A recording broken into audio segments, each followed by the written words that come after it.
ಬೆಳಗಾಗ್ತಿದ್ದಾಗೇನೆ ಆಂಧ್ರದವನು ದೀಪ ಹಚ್ಕೊಂಡು ಕೂಡ್ತಾನೆ, ಮಲಯಾಳಿ ಬಂದು ಅದ್ರ ಬೆಳಕಿಗೆ ಕೂಡ್ತಾನೆ, ಮರಾಠಿಗ ಆ ಬೆಳಕನ್ನ ತನ್ನ ಮನೆ ಒಯ್ಬೇಕು ಅಂತ ಕಾಯ್ತಿರ್ತಾನೆ. ಬೆಳಗಾಗೋವರೆಗೂ ಕಡ್ಡಿ ಪೆಟ್ಟಿಗೆ ಹುಡುಕಿ ಬೆಳಗಾದ್ಮೇಲೆ ದೀಪ ಹಚ್ತಾನೆ ಕನ್ನಡಿಗ. ಚಪ್ಪಾಳೆ ಬಡಿತಿರಲ್ರಿ. ಎಷ್ಟು ವ್ಯಂಗ್ಯ ವಿಡಂಬನೆಯನ್ನ 40-50 ವರ್ಷಗಳ ಹಿಂದೆ ಅವರು ತೋರಿಸಿದ್ರು ಬೀಚಿ ಅವರು. ಇವತ್ತಿಗೂ ನಾವು ಹಾಗೆ ಕೆಲವರು ಇದೀವಿ, ಎಲ್ಲರೂ ಅಲ್ಲ, ಕೆಲವರು ಇದೀವಿ. ಎಂತೆಂಥ ಪ್ರಶ್ನೆಗಳು ಕೇಳ್ತಾರೆ. ಇವತ್ತು ನಾನು ಹಿರಣ್ಯ ಮಾತಾಡ್ತಾ ಹೇಳಿದ್ವಿ, ಅವ್ರ ಉತ್ತರ ಭೂಪ ಅದ್ರ ಬಗ್ಗೆ ಎಲ್ಲ ಚರ್ಚೆಗಳಾಗ್ಬೇಕು, ಮಾತುಗಳಾಗ್ಬೇಕಂತ. ಏನ್ ಪ್ರಶ್ನೆ ಕೇಳಿದ ಒಬ್ಬ, ಹೆಂಡತಿಯನ್ನ ಎಲ್ಲಿವರೆಗೂ ಹೊಡೆಯಬೇಕು ಸರ್? ನೋಡಿ ಎಂತ ಪ್ರಶ್ನೆ. ಅದಕ್ಕೆ ಬೀಚ್ ಅವರು ಬಹಳ ಸುಂದರವಾದಂತ ಉತ್ತರ ಕೊಟ್ರು. ಹೆಂಡತಿಯನ್ನ ಎಲ್ಲಿವರೆಗೂ ಹೊಡೆಯಬೇಕು ಸರ್? ಆಕೆ ತಿರುಗಿ ಹೊಡೆಯುವವರೆಗೂ ಹೊಡೆಯಬೇಕು. ಎಷ್ಟು ಸೂಕ್ಷ್ಮವಾದಂತ ನವಿರಾದ ಹಾಸ್ಯವನ್ನ ಬೀಚಿ ಒಂದೊಂದೇ ಲೈನ್ ನಲ್ಲಿ ಹೇಳ್ತಾ ಇದ್ರು. ಅಕ್ಕನ ಬಳಗವಿರುವಲ್ಲಿ ಭಾವನ ಸಮಾಜ ಹುಡುಕುತ್ತ ಬರುತ್ತೆ. ನೋಡಿ ಎಂತ ಮಾತು. ಅಕ್ಕನ ಬಳಗವಿರುವಲ್ಲಿ ಭಾವನ ಸಮಾಜ ಹುಡುಕುತ್ತ ಬರುತ್ತದೆ, ಇದರ ಪೂರ್ಣ ಫಲವೇ ಶಿಶುವೆ. ಬಿಡಿಸಿ ಹೇಳಬೇಕಾಗಿಲ್ಲ. ಕ್ಯಾವರೆ ನಾಟ್ಯ, ಭರತನಾಟ್ಯ, ಇದರಲ್ಲಿ ಯಾವುದು ಕಷ್ಟ? ಬೀಚಿನ ಕೇಳ್ತಾರೆ. ಭರತನಾಟ್ಯ, ಕ್ಯಾಬರೆ ನಾಟ್ಯ, ಇದರಲ್ಲಿ ಯಾವುದು ಕಷ್ಟ? ತುಂಬಾ ಸುಂದರವಾದಂತ ಉತ್ತರ ಕೊಡ್ತಾರೆ ಬೀಚಿಯವರು. ಭರತನಾಟ್ಯ ಕಲಿಯುವುದು ಕಷ್ಟ, ಕ್ಯಾಬರೆ ನಾಟ್ಯ ಮರೆಯುವುದು ಕಷ್ಟ. ಓದ್ಬೇಕು ನೀವೆಲ್ಲ ಉತ್ತರ ಭೂಪಾನ.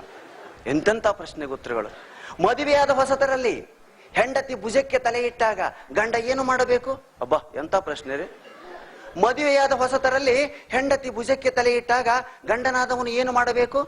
ಆಕೆ ತಲೆ ಎತ್ತಿದ ಮೇಲೆ ಶರ್ಟಿಗೆ ಆಕೆ ತಲೆ ಎಣ್ಣೆ ಹತ್ತಿದೆಯೇನೋ ನೋಡಿಕೊಳ್ಳಬೇಕು.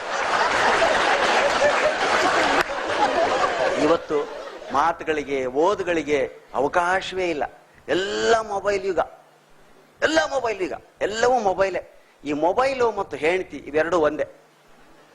ಹೇಗೆ ನೋಡಿ, ಬಾ ಅಂತಲ್ಲ ಅಂತಿದಾರ ಅನ್ಬೇಕಾಗಿಲ್ಲ, ಇನ್ನೊಂದು ಹೇಳ್ತೀನಿ. ಮದುವೆ ಆದ 2 ವರ್ಷಕ್ಕೆ ಮೊಬೈಲ್ ತಗೊಂಡು 2 ವರ್ಷಕ್ಕೆ ಎಲ್ಲರಲ್ಲೂ ಒಂದು ಪಶ್ಚಾತ್ತಾಪ ಮೂಡುತ್ತದೆ. ಏನು? ಇನ್ನೂ 1-2 ವರ್ಷ ಕಾದಿದ್ರೆ ಒಳ್ಳೆ ಮಾಡಲ್ ಸಿಗ್ತಾ ಇತ್ತು.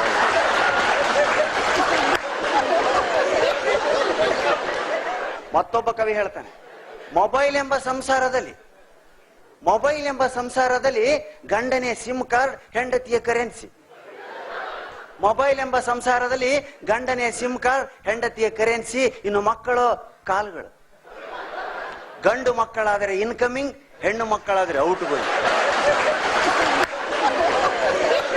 ಗಂಡು ಮಕ್ಕಳಾದರೆ ಇನ್ಕಮಿಂಗ್, ಹೆಣ್ಣು ಮಕ್ಕಳಾದರೆ ಔಟ್ ಗೋಯಿಂಗ್. ಮಕ್ಕಳೇ ಬೇಡವೆಂದರೆ ಮಿಸ್ಡ್ ಕಾಲ್ಗಳು.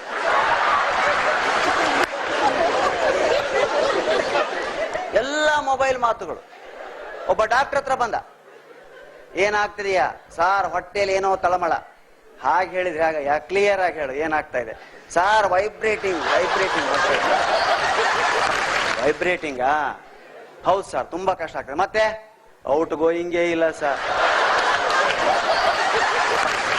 ಬರೀ ಮಿಸ್ಡ್ ಕಾಲ್ಗಳು,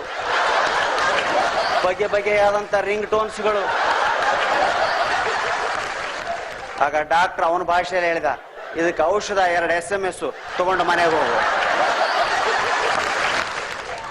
ಎಂತೆಂಥ ಮಾತುಗಳು, ಎಂತೆಂಥ ಸಾಹಿತ್ಯವನ್ನು ಓದೋದ್ರಿಂದ ಮನುಷ್ಯನ ಬುದ್ಧಿ ಎಷ್ಟು ವಿಕಾಸ ಆಗ್ತದೆ ಅನ್ನೋದಕ್ಕೆ ಸಾಹಿತ್ಯ ಅಧ್ಯಯನ ಮಾಡಿದಂಥವ್ರನ್ನ ಕೇಳಬೇಕು ನೀವು. ಇವತ್ತು ಅಧ್ಯಯನವೇ ಇಲ್ಲ. ಇಲ್ಲಿ ಸೀತಾರಾಮ್ ಅವರು ಬಂದಿದ್ದಾರೆ, ಹೇಳೋ ಹಾಗಿಲ್ಲ ನಾನು. ಸಾಯಂಕಾಲ 6 ಆಯ್ತು ಅಂದ್ರೆ ಹೆಂಗಸರಿಗೆ ಅದು ಏನಾಗ್ತು ಏನೋ, ಮನೆ ಬಾಗ್ಲ ಹಾಕಿ ಟಿವಿ ಮುಂದೆ ಟೈಟ್ ಆಗಿಬಿಡ್ತಾರೆ. ಏನು ಸೀರಿಯಲ್ಗಳ್ರಿ, ಅಬ್ಬಾ ರಾತ್ರಿ 10:15ವರೆಗೂ ಪುರ್ಸೊತ್ತಿಲ್ಲ. ಮನೆಗೆ ಯಾರು ನೆಂಟರು ಬರೋ ಹಾಗಿಲ್ಲ. ಬಂದ್ರು ಕೂಡ ಬೆಳಗ್ಗೆ ಬನ್ನಿ ನೋಡೋಣ, ಮತ್ತೆ ಬೆಳಗ್ಗೆ ಬನ್ನಿ ನೋಡೋಣ, ಆಗ ಸಮಯ ಇದ್ರೆ ನಿಮ್ಮನ್ನ ಮಾತಾಡಿಸ್ತೀವಿ. 10 ಗಂಟೆವರೆಗೂ ಹೆಣ್ಮಕ್ಳು ಟೈಟ್ ಆದ್ರೆ 9 ಗಂಟೆ ಮೇಲೆ ಗಂಡಸರು ಟೈಟ್. ಮನೆಯಲ್ಲಿ ಇಬ್ರು ಹೀಗೆ ವಿಧವಾಗಿ ಟೈಟ್ ಆದ್ರೆ ನಮ್ಮಂತ ಲೂಸ್ಗಳ ಮಾತನ್ನು ಕೇಳೋರು ಯಾರು? ಆದ್ರೂ ಇಷ್ಟೊಂದು ಜನ ಬಂದಿದ್ದೀರಿ ಅಂದ್ರೆ ಬೆಂಗಳೂರಿನಲ್ಲಿ ಇನ್ನೂ ಸಾಂಸ್ಕೃತಿಕ ವಾತಾವರಣ ಉಳಿದಿದೆ ಅಂತಲೇ ಅರ್ಥ. ಹೆಣ್ಮಕ್ಳು ಇಷ್ಟು ಜನ ಬಂದಿದ್ದೀರಿ ಅಂದ್ರೆ ಅದಕ್ಕೆ ಒಂದೇ ಒಂದು ಕಾರಣ, ಅವರ ತ್ಯಾಗ ಅಲ್ಲ. ಇವತ್ತು ಭಾನುವಾರ ಯಾವ ಸೀರಿಯಲ್ಲೂ ಇಲ್ಲ, ಹೌದಾ? ಪ್ರಾಮಾಣಿಕವಾಗಿ ಒಪ್ಕೊಳ್ಳೋಣ, ನಾವು ಓದೋದನ್ನ ಬಿಟ್ಟಿದ್ದೀವಿ. ನಮಗ ಅನಕ್ರು ನೆನಪಿಲ್ಲ, ಬೀಚಿ ನೆನಪಿಲ್ಲ, ಹಿರಣ್ಣಯ್ಯವರು ನಾವು ಯಾರೋ ಜ್ಞಾಪಕ ಮಾಡಿದಾಗ ಹೌದು ಇಂಥ ಒಬ್ಬ ಸಾಹಿತಿಗಳಿದ್ರು ಅಂತ ಜ್ಞಾಪಕ ಆಗ್ತದೆ. ಓದುವಂತ ಹವ್ಯಾಸವನ್ನು ಕಳ್ಕೊಂಡಿದ್ವಿ. ಕೂತಿರ್ತಕ್ಕಂಥವ್ರು ಎಲ್ಲರೂ ಅಧ್ಯಯನದಿಂದ ಮೇಲೆ ಬಂದಂತವ್ರು. ಇದ್ರಲ್ಲಿ ಯಾರಾದ್ರೂ ಕಂಟಿನ್ಯೂ ಟಿವಿ ನೋಡೋರ್ನ ಯಾರಾದ್ರೂ ಕರ್ಕೊಂಬಂದಾರೆ ನೋಡ್ರಿ? ಕಂಟಿನ್ಯೂ ಟಿವಿ ನೋಡೋರ್ನ, ಕಂಟಿನ್ಯೂ ಸಿನಿಮಾ ನೋಡೋರ್ನ ಯಾರು ಕರೆತಂದಿಲ್ಲ. ಓದುವಂತವ್ರನ್ನ, ಓದಿಕೊಂಡಂತವ್ರನ್ನ ಕರೆತರಲಾಗ್ತದೆ. ನೀವೆಲ್ಲ ಇಲ್ಲಿ ಕೂಡ್ಬೇಕಂದ್ರೆ ಮಾಡ್ಬೇಕಾದ ಕೆಲಸ ಒಂದೇ, ಅಧ್ಯಯನ, ಸಾಹಿತ್ಯ, ಕಾವ್ಯ, ಶಾಸ್ತ್ರ ಓದಬೇಕು. ಓದಿದ್ರೆ ಮನುಷ್ಯನ ಬುದ್ಧಿ ವಿಕಾಸ ಆಗ್ತಾ ಹೋಗ್ತದೆ.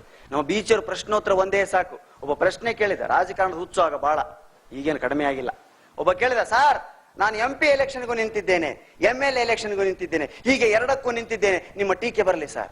ನಾನು ಒಂದಕ್ಕೆ ನಿಲ್ಲುವವ್ರನ್ನ ನೋಡಿದ್ದೆ, ಎರಡಕ್ಕೆ ನಿಲ್ಲುವವ್ರನ್ನ ನೋಡಿರ್ಲಿಲ್ಲ.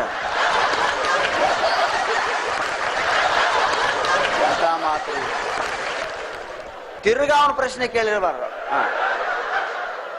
ತಿರ್ಗಾ ಅವನು ಎರಡೆರಡು ಎಲೆಕ್ಷನ್ ನಿಂತಿರಬಾರ್ದು ಅಂತ ಉತ್ತರ. ಮನೆಯಲ್ಲಿ ತಂದೆ ತಾಯಿಗಳು ಹೇಗಿರ್ತಾರೋ ಹಾಗೆ ಮಕ್ಕಳು. ತಂದೆ ತಾಯಿಗಳ ಕೈಯಲ್ಲಿ ಪುಸ್ತಕ ನೋಡಿದ್ರೆ ಮಕ್ಕಳ ಕೈಯಲ್ಲಿ ಪುಸ್ತಕ ಬರ್ತದೆ. ತಂದೆ ಸಿಗರೇಟ್ ಹಿಡಿದ ಮಗ ಸಿಗರೇಟ್